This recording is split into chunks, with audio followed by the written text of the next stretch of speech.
പാതിരാ നേരത്തെ നടറോടി വന്നിറങ്ങിയ ഒരു അച്ഛനും മകൾക്കും അന്തി ഉറങ്ങാനൊരിടം, ഒരു സംരക്ഷണം, ഇതേ ഞങ്ങൾ കൊടുത്തുള്ളൂ. അതിന് ഡിപ്പാർട്ട്മെന്റിൽ നിന്ന് കിട്ടിയതോ? മിസ്റ്റർ ശരത്, ഞാൻ മനസ്സിലാക്കുന്നു നിങ്ങളുടെ വികാരം. വെളിച്ചെട്ടിന്റെ അവനെ. കമ്മീഷണർ സാറേ, അതിക്രമിച്ചകത്ത് കയറി എന്റെ അധീനതയിലുള്ള ഒരു പാർട്ടി ഓഫീസാണ് അവൻ അടിച്ചു തകർത്തത്. നേരിട്ട് അവനോട് ഇടപെടാൻ എനിക്കൊരു ഡിപ്പാർട്ട്മെന്റിന്റെ മറ ആവശ്യമില്ല. അറിയാം മിസ്റ്റർ വിശ്വനാഥൻ, ഇത്തരത്തിലൊരു കേസിൽ നിങ്ങളോട് വരേണ്ട ആവശ്യമില്ലായിരുന്നു. പാർട്ടി ഓഫീസിൽ അനാശാസ്യ പ്രവർത്തനം നടത്താൻ സ്ത്രീകളെ കൊണ്ടുവന്നൊരു കാരണം പറഞ്ഞായിരുന്നു അല്ലെ ഞങ്ങൾ തല്ലിയത്?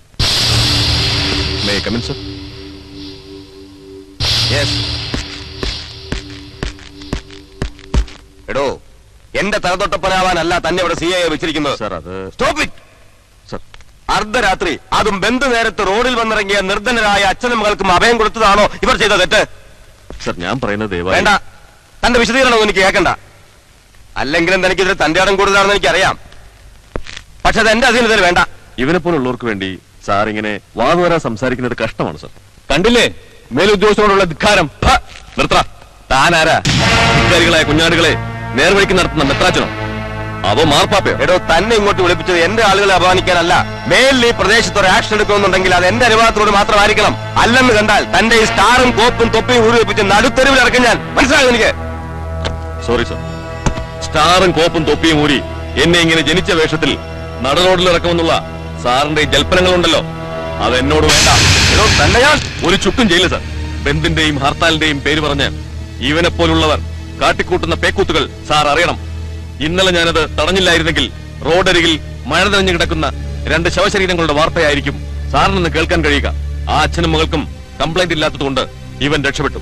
ഇല്ലെങ്കിൽ എല്ലാത്തിനെയും ഇടിച്ചെടുത്ത ഞാൻ ഇത്തരത്തിലുള്ളവന്മാരുടെ സേവ പിടിച്ച് എനിക്കെതിരെ ആയുധമെടുക്കാനുള്ള വ്യാമോഹമുണ്ടെങ്കിൽ അത് വേണ്ട. ഒളിക്കും ഞാൻ. സാറടക്കമുള്ള സകലവന്മാരുടെയും ജീവചരിത്രം ഒളിച്ചെഴുതിയിട്ടേ പോകൂ ഈ വിശുദ്ധൻ.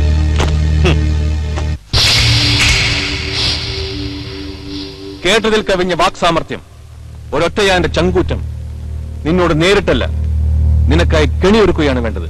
എനിക്കായി നീ തീർത്ത കെണിയിൽ നിന്നെ ഞാൻ വീഴ്ത്തും.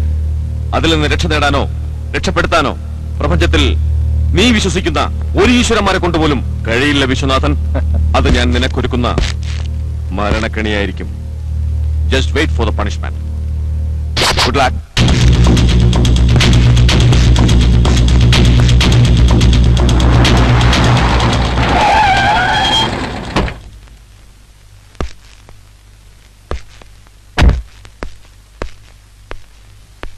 മോളെ ശർമ്മളെ, വേണ്ട വേണ്ട, എന്നെ തൊടുകയൊന്നും വേണ്ട. എന്ത് പറ്റി നിനക്ക്?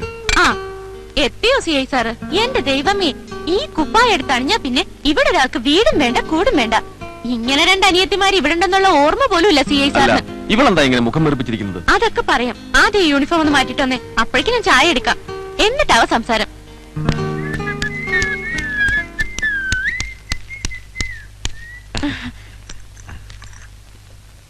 അല്ല, ഇവക്ക് എന്ത് പറ്റി പ്രമീളെ? എന്താടാ? അല്പം മുമ്പ് ഇവിടെ ഒരു ഫോൺ വന്നിരുന്നു. ആരോ 1-2 പേര് ശരിക്കും ചീത്ത പറഞ്ഞു.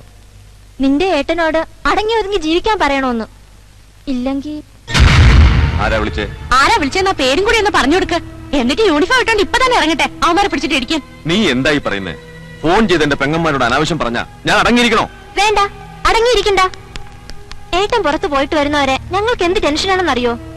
ഏട്ടൻ മാത്രം വിചാരിച്ചാൽ ഈ നാട് നന്നാക്കാൻ കഴിയുമെന്ന് ഏട്ടന് തോന്നുന്നുണ്ടോ? എന്നാലും മോളെ, ഈ കുപ്പായം അണിഞ്ഞ് ശമ്പളം വാങ്ങുമ്പോ 100% ഡിപ്പാർട്ട്മെന്റിനോട് നീതി കാണിക്കണ്ടേ ഏട്ടൻ? പറ. ഞങ്ങൾക്കറിയാം, ഞങ്ങളെക്കാൾ കൂടുതൽ ഇഷ്ടം ഏട്ടന്റെ പ്രൊഫഷനോടാണ്. ഞങ്ങൾക്ക് സ്നേഹം തരാൻ മാത്രം ആരുമില്ല. അതെങ്ങനെ ജനിച്ചറിവാകും മുമ്പേ ഞങ്ങൾ ഉപേക്ഷിച്ചു പോയില്ലേ അച്ഛനും അമ്മയും. ഏട്ടനെ അപ്പൊ നിങ്ങൾ അങ്ങനെ കണ്ടിരിക്കണല്ലേ? അച്ഛനും അമ്മയും ഇല്ലാത്ത വിഷമം ഏട്ടൻ നിങ്ങളെ അറിയിച്ചിട്ടുണ്ടോ? ഉണ്ടോ മോളെ? ഏട്ടന് നിങ്ങളെ കവിഞ്ഞ് മറ്റൊന്നുമില്ല. എല്ലാറ്റിനേക്കാളും ഏട്ടന് വലുത് നിങ്ങളാണ്. ഇപ്പൊ പഠിക്കുന്ന ഭരതനാട്യ ക്ലാസിന്റെ കൂടെ ഇനി കുച്ചിപ്പൊടിയും കൂടെ തുടങ്ങിയ ആജീവനാന്തകാലം എനിക്ക് അന്നം മുട്ടാതിരുന്നേനെ. അത് തീരുമ്പോ നമുക്ക് കഥകളി തുടങ്ങാം. അവന് മാഷക്ക് കഥകളി അറിയോ? ഇല്ല, ഞാൻ ഇന്ന് പഠിക്കും, കുട്ടിയെ നാളെ ഞാനത് പഠിപ്പിക്കും. അപ്പോ സംഗതി എളുപ്പമല്ലേ? ഛോ, മനുഷ്യനെ പേടിപ്പിച്ചോ ദുഷ്ടൻ. ഇവിടെ അടുത്താണോ താമസം?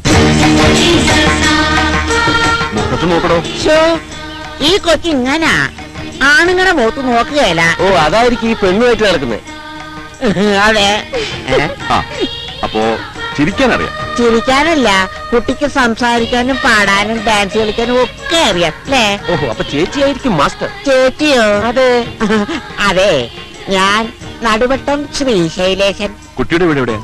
ശോ, ഇവിടുന്ന് 2 നാഴിക നടക്കുമ്പോ ആദ്യം കാണുന്ന അഗ്രഹാര തെരുവ്. ആഹാ. അവിടെ 3ാമത്തെ വീടാ. ഓ, നാരായണ ശർമ്മയുടെ ഒരേ ഒരു പുത്രിയാ. ആ, എന്നാലേ നാളെ ഞാനും സാറും കൂടി അങ്ങോട്ട് വരുന്നു. എന്തിന്? അതെ, എന്തിനാ? ചുമ്മാ. അപ്പൊ നാളെ കാണാവേ. പോ പോലീസുകാരാ. ഓ ചേച്ചി. മക്കളൻ.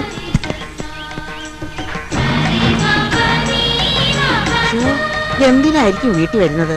ചിലപ്പോ കുച്ചിപ്പൊടി പഠിക്കാനായിരിക്കും. കൂടെയുള്ള പോലീസുകാരനെ കണ്ടാലറിയാം എന്റെ കുച്ചിപ്പൊടി പഠിക്കാൻ ഭയങ്കര താല്പര്യമാണെന്ന്. നമുക്ക് പറ്റിയ ആളല്ലേ?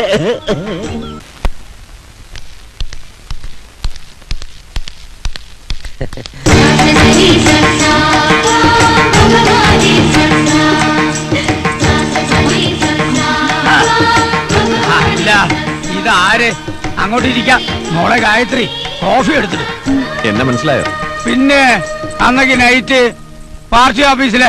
അതെ, അത് തന്നെ. എന്താ ഇടിയൻ സ്റ്റണ്ട് ഫൈറ്റ്? ഓ, ചെവി കേൾക്കുത്.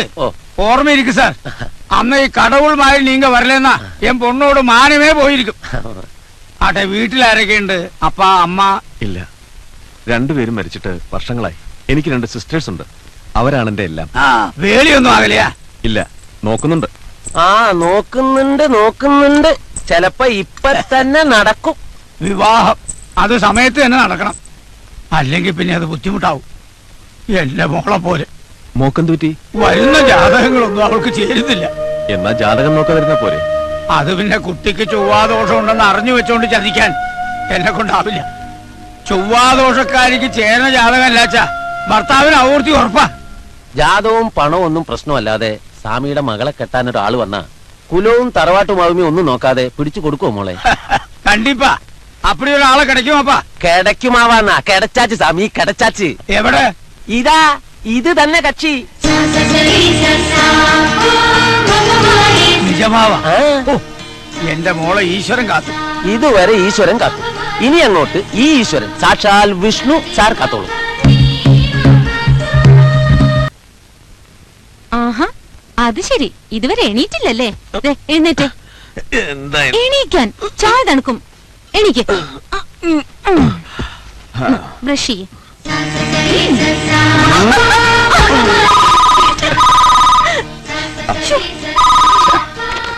ഹലോ, എവിടുന്ന? ആ, ഇപ്പൊ കൊടുക്കാട്ടോ. സ്റ്റേഷനിൽ നിന്ന് ജഗന്നാഥൻ. ഹലോ. മൈ ഗോഡ്, ഇത്ര തിടുക്കത്തിൽ എങ്ങോട്ടാ? പോളി ക്ലിനിക്ക് വരെ.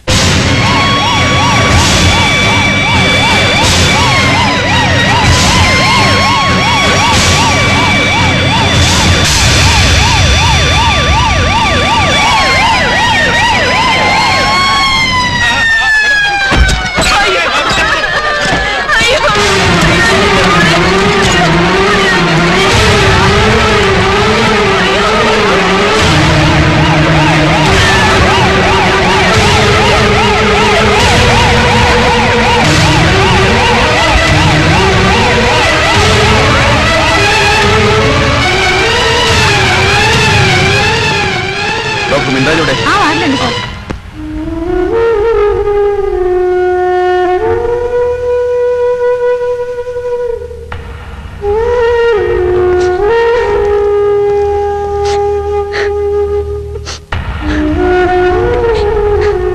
സാറേ, എന്റെ കുഞ്ഞു കിടക്കുന്ന കിടപ്പ് കണ്ടില്ലേ? രാവിലെ ഒരു കവർപ്പാൽ എടുത്തു കുടിച്ചതാ. അപ്പൊ തുടങ്ങിയതാ തളർച്ചയും ഈ വായിന് നൊരയും പതയും വരെ.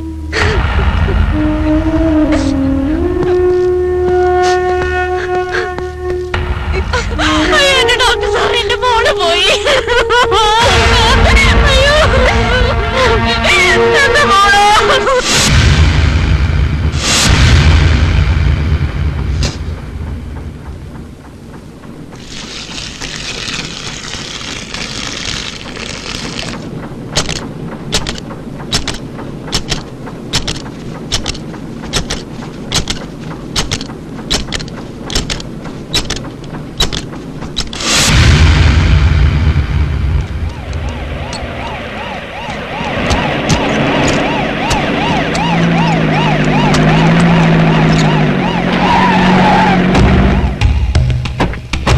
നോക്കി നിൽക്കാൻ അങ്ങോട്ട് മാറ്റി വെക്ക്. വേഗം ആവട്ടെ എന്ന്. കൊണ്ടുപോയിട്ട് ഒന്ന് പെട്ടെന്ന് ആവട്ടടോ. പോലീസുകാരെന്താ ഇവിടെ? എന്താ പോലീസുകാർക്ക് ഇവിടെ വരാൻ പാടില്ലേ? അല്ല, പാലിന് വേണ്ടിയാണെങ്കിൽ. ആണെങ്കിൽ നീ എന്താ ധാരധാരയായി ഘോരഘോരയായി അണ്ണാക്കിലേക്ക് ഒഴിച്ചു തരുമോ? എന്നാ ഒഴിയാം. അല്ല, സാറെന്താ ഇങ്ങനെ? പോലീസുകാരനോട് എന്താ സാറേ? കാലത്ത് കുടിച്ച മുഴുവൻ പാലും പുറത്തേക്ക് വരണ്ടെങ്കിൽ പറയണം. എവിടാ മാനേജർ? തൊഴുത്തിൽ. തൊഴുത്തിനെന്താ ഇത്രയും നീളം? അല്ല സാർ, മാനേജർ തൊഴുത്തില്. അയാളാരാ, പശുവോ? അല്ല സാർ. Jagannathan, come on sir.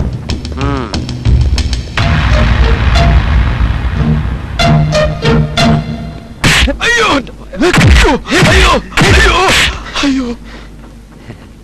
മറ്റൊന്നും തോന്നരുത്. ഇല്ല സാർ. ഒരുത്തിന് ശരിക്കിടിച്ചിട്ട് വർഷങ്ങളായി. അതുകൊണ്ടാ. എന്തൊരാശ്വാസം. ഇപ്പൊ കൈത്തരിപ്പ് മാറി. നമുക്ക് കാണാം.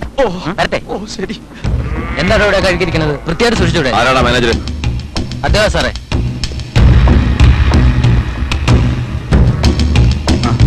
ഇവിടെ നടന്ന പാൽ ദുരന്തത്തിന് പിന്നിൽ ആരുടെ കൈയാടാ? എനിക്കറിയില്ല സാർ. സാറേ, ഇവനോട് ഇങ്ങനെ ചോദിച്ചിട്ട് കാര്യമില്ല. സാർക്ക് മറക്കേ, ഞാൻ രണ്ടെണ്ണം പൊട്ടിക്കാം. പറയണ പുല്ലേ. നിഷ്കളങ്കരായ പിഞ്ചു കുഞ്ഞുങ്ങളുടെയും നിർധനരായ ഗ്രാമവാസികളുടെയും മരണത്തിന് പിന്നിൽ നിന്റെ കൈയല്ലടാ. പൊട്ടി കഴിയണ അവനെ. തല്ലല്ലേ, എന്നെ കുട്ടി ചെയ്യിച്ചോ സാറ്? ആര്? മാവച്ചൻ, പൊള്ളാച്ചിത്തേവര്, പിന്നെ വിശ്വനാഥ സാറും. വിശ്വനാഥ്. ജനങ്ങളുടെ സന്തോഷമാണ് VTV മിൽക്ക് പ്രോഡക്ട്സിന്റെ ഐശ്വര്യം. വർഷങ്ങൾ കൊണ്ട് നമ്മൾ പടുത്തുയർത്തിയ പ്രസ്ഥാനം കള്ളത്തരത്തിലൂടെയോ കാപട്യത്തിലൂടെയോ അല്ല, മറിച്ച് നമ്മുടെ കഠിനമായ അധ്വാനവും ഇടയറ്റ അർപ്പണബോധവും കൊണ്ടാണ് ഇന്ന് ഈ നിലയിലെത്തിയത്. അടുത്ത പാൽ ഫാക്ടറി ഉണ്ടായ ദുരന്തം നമുക്കൊരു പാഠമായിരിക്കണം. ആ വിഷബാധയിൽ മരിച്ച പിഞ്ചു കുഞ്ഞുങ്ങൾ ഉൾപ്പെടെയുള്ള അനേകായിരം ആളുകളുടെ സ്മരണയ്ക്ക് മുന്നിൽ എണ്ണീറ്റ് നിന്നുകൊണ്ട് ഒരു നിമിഷം നമുക്ക് മൗനം പാലിക്കാം.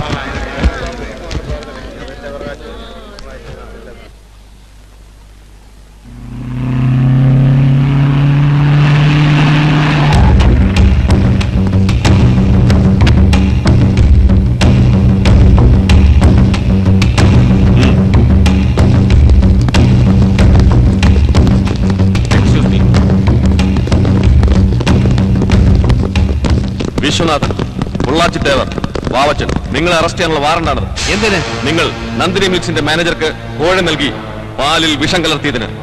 പിഞ്ചു കുഞ്ഞുങ്ങൾ ഉൾപ്പെടെ നിരവധി സഹോദരീ സഹോദരന്മാരുടെയും മാതാപിതാക്കളുടെയും അപമൃത്യുവിന് കാരണമായ ദുരന്തത്തിന് ഉത്തരവാദി നിങ്ങളാണെന്ന് തെളിവ് സഹിതം ലഭിച്ചതിന് നിങ്ങൾ എന്നോടൊപ്പം വന്നേ പറ്റൂ. എതിർക്കാൻ ശ്രമിച്ചാൽ ഒന്നുകളയും എല്ലാത്തിനെയും. എടോ വിഷ്ണുദത്തൻ, തനിക്ക് ഞങ്ങൾ ആരാണെന്ന് അറിയില്ല. അറിയാമടോ, നിങ്ങളെ കുറിച്ച് എനിക്ക് നന്നായി അറിയാം. ഞങ്ങൾ വിചാരിച്ച തന്നെ താനെന്നൊരു ചുക്കും ചെയ്യില്ല. നിങ്ങളാണ് ഇതിന് കാരണക്കാരെന്ന് മിൽക്ക് ഡയറി മാനേജറുടെ മൊഴി, നിർത്തനതായ നൂറുകണക്കിന് ആൾക്കാരുടെ കംപ്ലൈന്റുകൾ. ഇത്രയും മതി നിന്നെയൊക്കെ പിടിച്ച് അകത്തിടാൻ. എടാ വിഷ്ണു, എന്റെ പൊളിറ്റിക്കൽ സ്ട്രെങ്ത് ഉപയോഗിച്ചു നിന്നെ ഞാൻ നിന്റെ അമ്മയുടെ ഒരു പൊളിറ്റിക്കൽ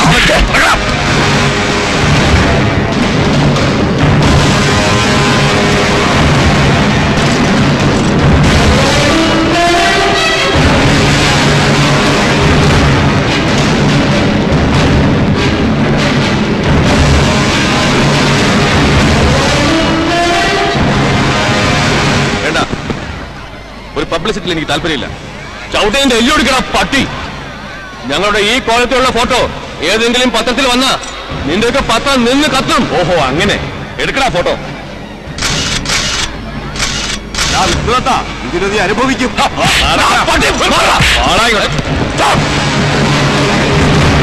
അടിച്ച് തുറക്കണം.